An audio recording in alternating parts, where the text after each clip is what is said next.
It is week 12 of the college football season. We have 6 picks inbound for Saturday. We're going 6-0 in this video. It is Austin joined by Logan. Let's recap last week, a 3-3 day for the program. Logan, you tossed in another winning week, 2-1 with Liberty, the Northwestern and Wisconsin game went under, and Penn State did not get it done. And I had a 1-2 week. Georgia was free, but Air Force and Western Kentucky ended up losing outright. I took them as favorites. But I'm getting back to the winning column this weekend. I'm going 3-0. And before we dive into it, Logan, I'm going to let you go first. But first, we got to talk about BetMGM. They have a great offer right now. It is live, and you can get $200 in bonus bets. Here's how you do it. You just sign up, top link in the description. You make a $10 bet, and then you get $200 in bonus bets to use on whatever you want. You can use it on college football. You can use it on NBA. You can use it on NFL. I don't care what you use it on. It's $200 in bonus bets. We always say it's important to line shop. Sometimes I do see, especially in today's video, sometimes the best lines, especially if you're betting spreads and over-unders, can be found on BetMGM. I feel like their market moves a little bit slower compared to other ones like FanDuel and DraftKings. Their lines feel like they move quickly with the sharp action coming in. But BetMGM, we love them. If you want to sign up, top link in the description. Go check that out. But Logan, you tossed in another winning week last week.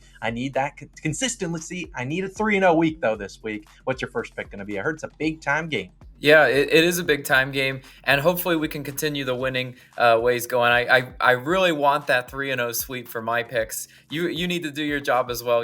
I do like the picks you have for us, but let's talk about mine first. And I'm starting off with Tennessee plus 10.5, minus 110 odds on DraftKings. Right there is your value on Tennessee. Now, the Volunteers are riding a 12-game winning streak at home where their offense actually plays exceptionally well, putting up 40-plus in three out of their last 4 games, and in 4 out of 6 this season at home. This is a Tennessee team that playing at Neyland is where I want to back them. Obviously, I'm a Florida Gator fan and Florida Gator alum.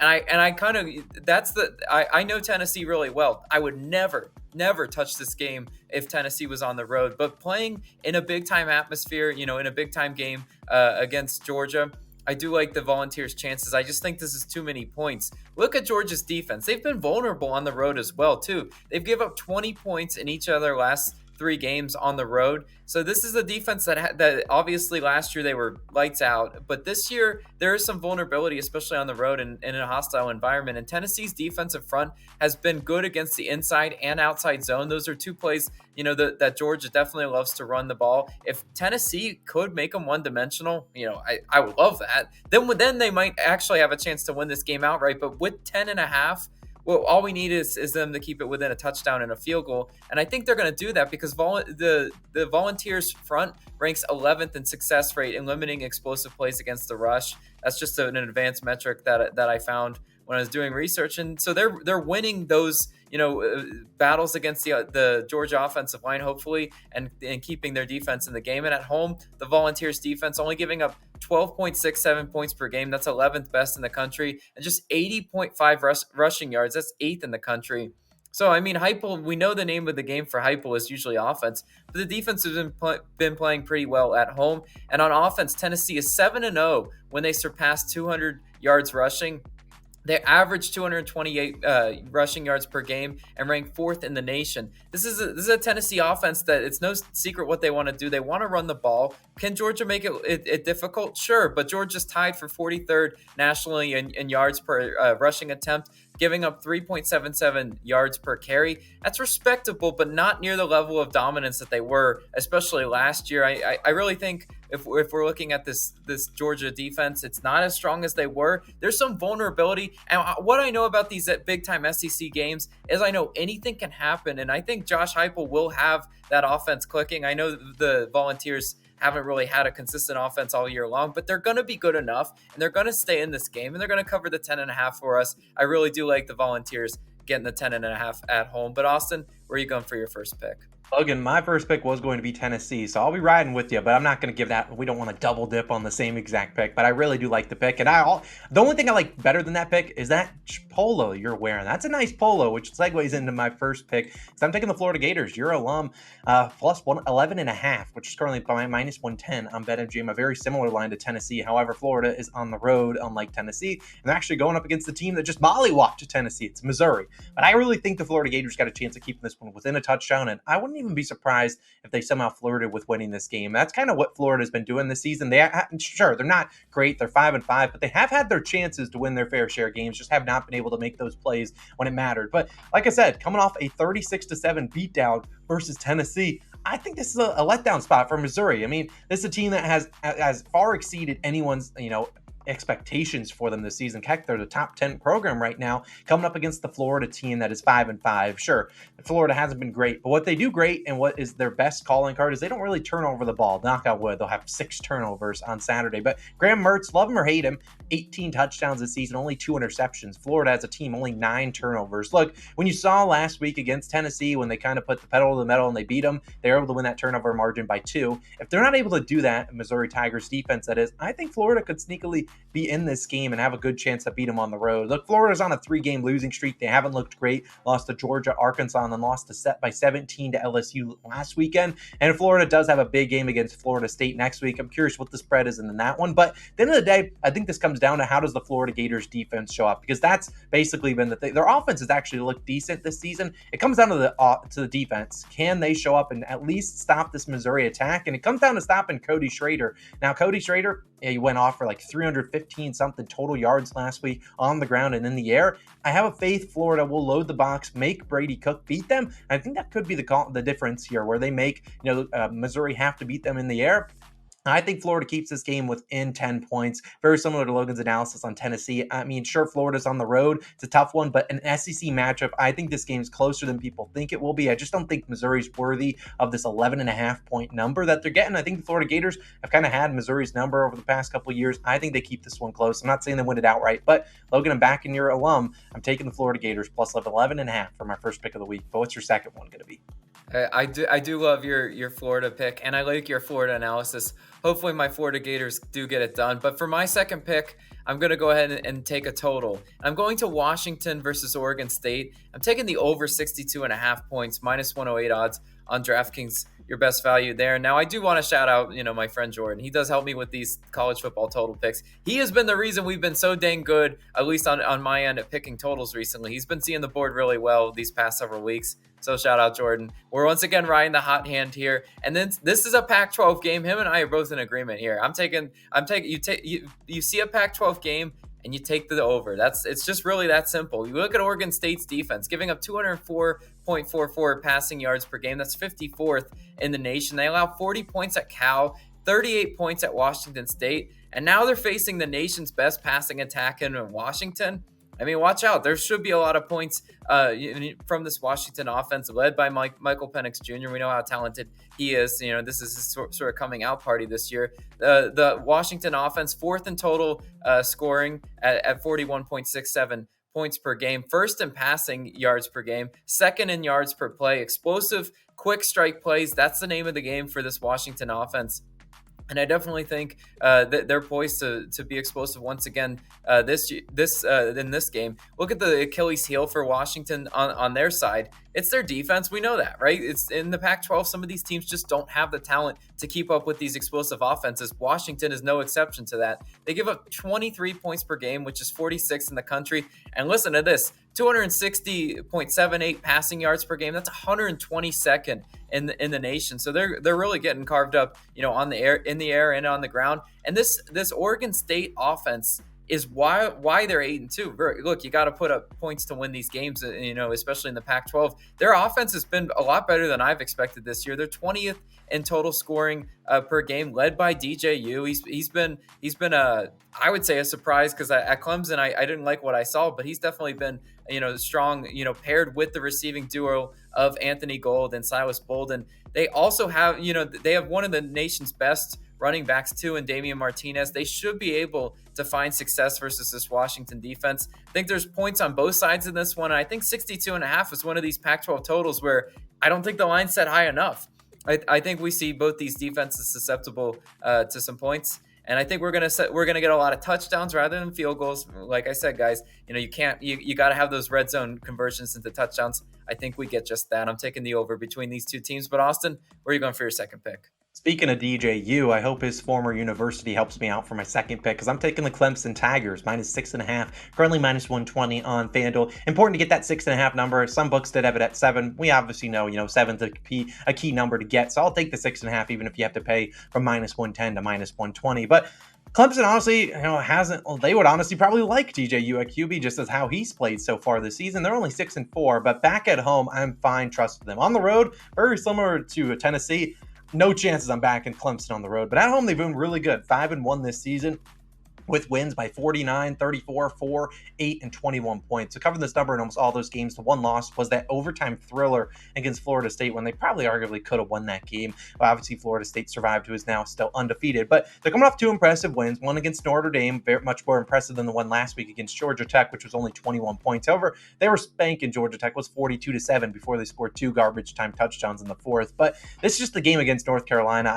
I don't trust North Carolina or their defense or whatever they're trotting out there. I mean, sure, Clemson has owned this matchup. They've won 5 straight meetings, including a 39-10 win last season. And obviously, Clemson is not, the same Clemson we've seen out of, the last, 10 to 15 years, give or take. But Dabo Swinney still will get his guys ready to go, and they love to defend home field advantage. And we see North Carolina, their defense just has not shown up. And I think that's the difference here. Their last 2 games versus ACC teams, not versus cupcakes they pay to play them. They allowed 45 to Duke last week.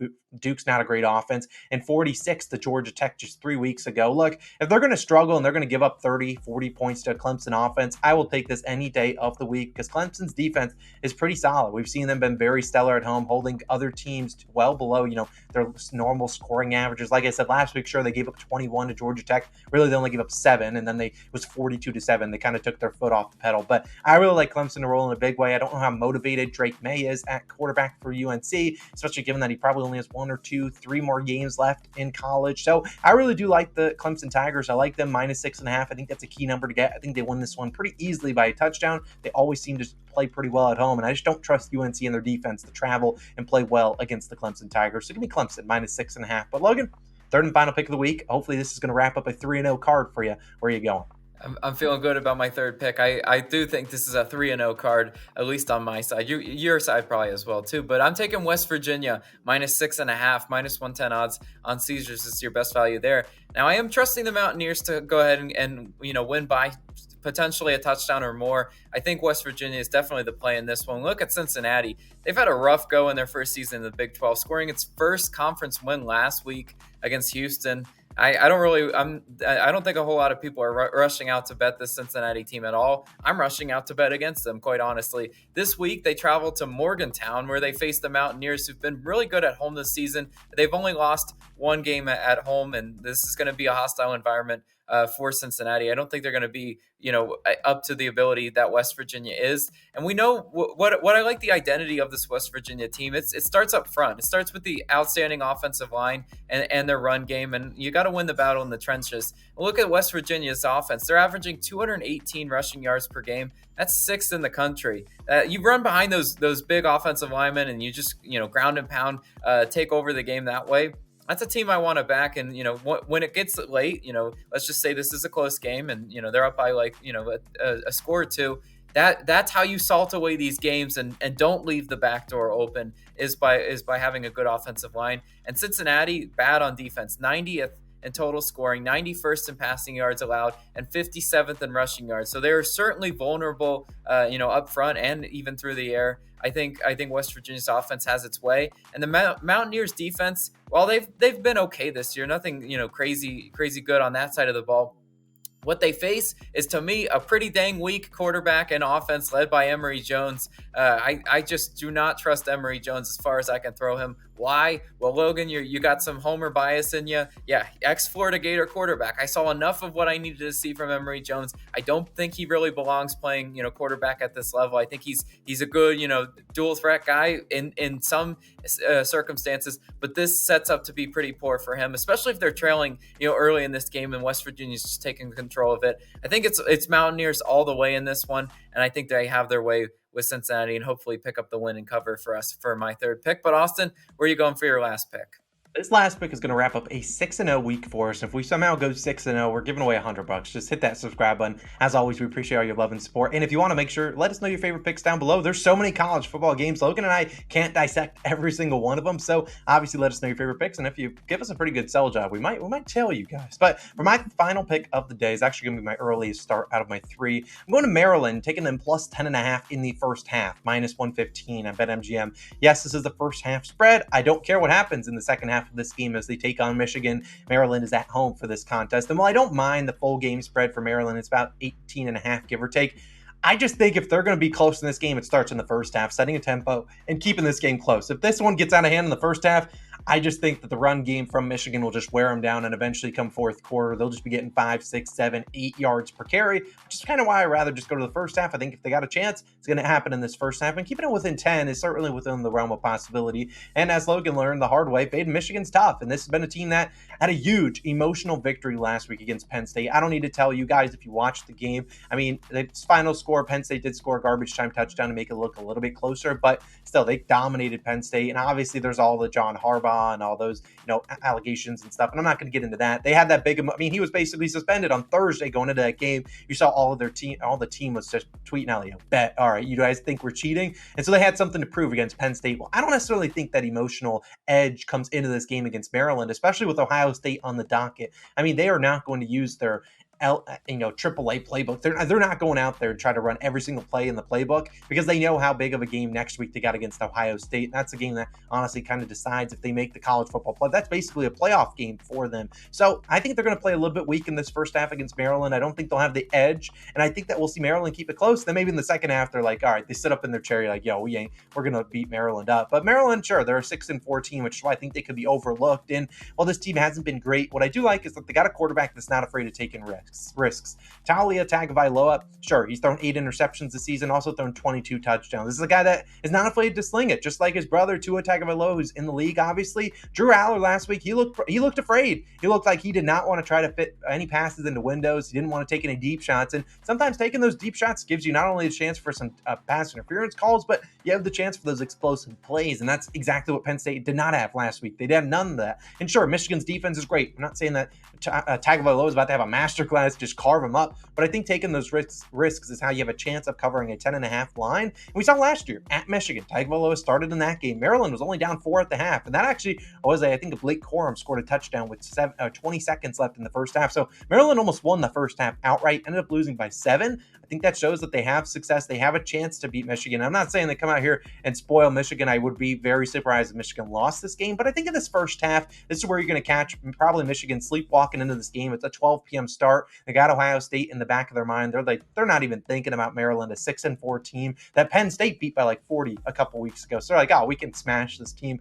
I think the Terrapins get a sneaky chance. Maybe they win the first half outright if you're looking for a crazy long shot, but plus 10.5, I will take the Maryland Terrapins plus 10.5 in the first half. I don't care what happens in the second half. They could be within 10 in the first half and then lose by 100. I don't care. We just need a first half victory, 2 quarters of football, and hopefully we'll walk away a winner. Those are our 6 favorite picks of the day. If you want to sign up for BetMGM, get those $200 of bonus bets. All the details are down below. Let's have a 6-0 week. We'll be back again next week with some more college football picks, and obviously you'll see us in our normal videos each and every day. But Austin Logan signing out. We'll see you guys in the next one.